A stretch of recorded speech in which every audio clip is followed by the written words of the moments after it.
हाँ जी नाज़रीन की हाल है सारे ठीक ठाक हो सेहतां ते बीतां ठीक ने ਅੱਗੇ ਤੁਹਾਨੂੰ ਪਤਾ ਅਸੀਂ ਬਣਾਉਂਦੇ ਸਾਂ ਕਾਮੇਡੀ ਰੀਲਸ ਸ਼ੁਗਲੀ ਵੀਡੀਓ ਬਣਾਉਂਦੇ ਸਾਂ ਫਨੀ ਬਣਾਉਂਦੇ ਸਾਂ ਹੁਣ ਜਨਾਬ ਅਸੀਂ ਕਰ ਲਿਆ ਆਪਣਾ ਨਾਲ ਵਲੌਗਿੰਗ ਸਟਾਰਟ ਕਰ ਲਈਏ ਤੇ ਅਸੀਂ ਨਾਲ ਆਪਾਂ ਹੀ ਕਰਾ ਕਰਾਂਗੇ ਨਾਲ ਵਲੌਗ ਪਾਇਆ ਕਰਾਂਗੇ ਤੇ ਅਸੀਂ ਨਿਕਲੇ ਸੀ ਵੀਡੀਓ ਬਣਾਉਣ ਵਾਸਤੇ ਸਾਡੇ ਨਾਲ ਦੇ ਮੁਸ਼ਟੰਡੇ ਨੇ ਇੱਕ ਤੇ ਕਿਹਾ ਪਿੰਡ ਰੰਨ ਮਰੀਦ ਹੋ ਗਿਆ ਨਹੀਂ ਉਹ ਸਮਝ ਜਾਣਗੇ ਸਾਰੇ ਉਹਨਾਂ ਨੂੰ ਪਤਾ ਸਾਡੇ ਨਾਲ ਸੱਚਾ ਕਿਹੜਾ ਹੁੰਦਾ ਤੇ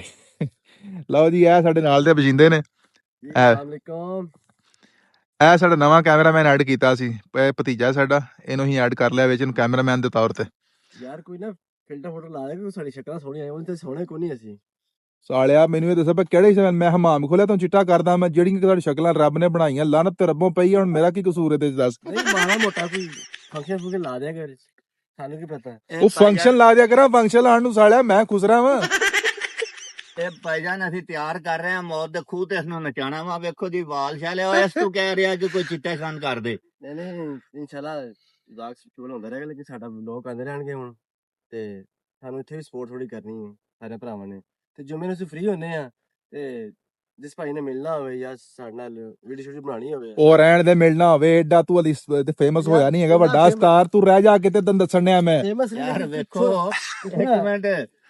ਅਸੀਂ ਛੋਟੇ ਮੋਟੇ ਇਹ ਵੇਖਿਓ ਜੀ ਪੋਨੀ ਸਾਡੀ ਇਹ ਕਣਕ ਬੀਜੀ ਦੇ ਕਣਕ ਦੀ ਉਹਨੇ ਪੁੱਟ ਕੇ ਤੇ ਜਨਾਬ ਪਿੱਛੇ ਪੋਨੀ ਬਣਾ ਲਈ ਹੈ ਦੇਖੋ ਜੀ ਇਹ ਵੇਖੋ ਹਾਂ ਲੇਕਿਨ ਇਹ ਕਿ ਹਰ ਚੀਜ਼ ਦਾ ਬੰਦਾ ਮਾਹਿਰ ਹੋਣਾ ਚਾਹੀਦਾ ਨਾ ਚੰਗਾ ਮਾਰ ਹੋਣਾ ਚਾਹੀਦਾ ਉਹ ਚਲੋ ਯਾਰ ਟਾਈਮ ਮੁੱਕ ਗਿਆ ਜਾ ਕੇ ਸੌਣਾ ਵੀ ਆ ਜੀ ਅੱਲਾ ਹਾਫਿਜ਼ ਸਾਰਿਆਂ ਨੂੰ ਚਲੋ ਜੀ ਬਾਏ ਬਾਏ ਸਾਡੇ ਸੌਣ ਦਾ ਟਾਈਮ ਹੀ ਹੋ ਗਿਆ ਨਾ ਅਸੀਂ ਸਾਡਾ ਡਿਊਟੀ ਟਾਈਮ ਸਾਰੇ ਜਹਾਨ ਨਾਲੋਂ ਵੱਖਰਾ ਹੈ ਆਵਾਮ ਸੁੱਤੀ ਹੈ ਤੇ ਅਸੀਂ ਜਾਗਦੇ ਆ ਅਸੀਂ ਜਾਗਦੇ ਹਾਂ ਤੇ ਆਵਾਮ ਦੇ ਸੌਣ ਦਾ ਜਗਨ ਦਾ ਟਾਈਮ ਹੋ ਗਿਆ ਤਾਂ ਅਸੀਂ ਸੌਣਾ ਜਾ ਕੇ ਡਿਊਟੀ ਰਾਤ ਦੀ ਕੀ ਕਰੀ ਡਿਊਟੀ ਰਾਤ ਦੀ ਸਾਜੀ ਬਸ ਬੜੇ ਮਾੜੇ ਹਾਲਾਤ ਨੇ ਉੱਤੇ ਨਾ ਭਲਾ ਓਏ ਹੋਏ ਚਲੋ ਜੀ ਠੀਕ ਹੈ ਲੋ ਜੀ ਅਸੀਂ ਹੁਣ ਵੈਸੇ ਭੈਣ ਅਸੀਂ ਚੱਲੇ ਆ ਜੀ ਘਰ ਨੂੰ ਅੱਲਾ ਹਾਫਿਜ਼ ਇਹ ਅਸੀਂ ਆ ਜੀ ਇਹ ਸਾਡੇ ਸਕੂਟਰ ਨੇ ਜੀ ਤੇ ਹੁਣ ਅਸੀਂ ਚੱਲੇ ਆ ਓਕੇ ਹੈ ਹੁਣ ਚਿੱਟਾ ਹੋ ਨਹੀਂ ਗਿਆ ਵੈਸੇ ਪਤਾ ਨਹੀਂ ਅਰੇ ਵੀਡੀਓ ਵੇਖਾਂਗੇ ਤਾਂ ਚੱਲਣਾ ਵੀਡੀਓ ਸਵਾਹ ਵੇਖਣਾ ਵਾ ਇੱਕ ਵੀਡੀਓ ਬਣਾਉਣ ਲੱਗੇ 76 ਰੁਪਏ ਦੱਸਣਾ ਪੈਂਦਾ ਇਹਨੂੰ ਆ ਅੱਖਾਂ ਖੁੱਲੀਆਂ ਦਿਮਾਗ ਦਾ ਸੁੱਤਾ ਹੁੰਦਾ ਵੈਸੇ ਇਹਦਾ ਅੱਛਾ ਯਾਰ ਬੋਲਣ ਲੱਗਿਆ ਪਤਾ ਨਹੀਂ ਕਿਹੜੀ ਜ਼ਬਾਨ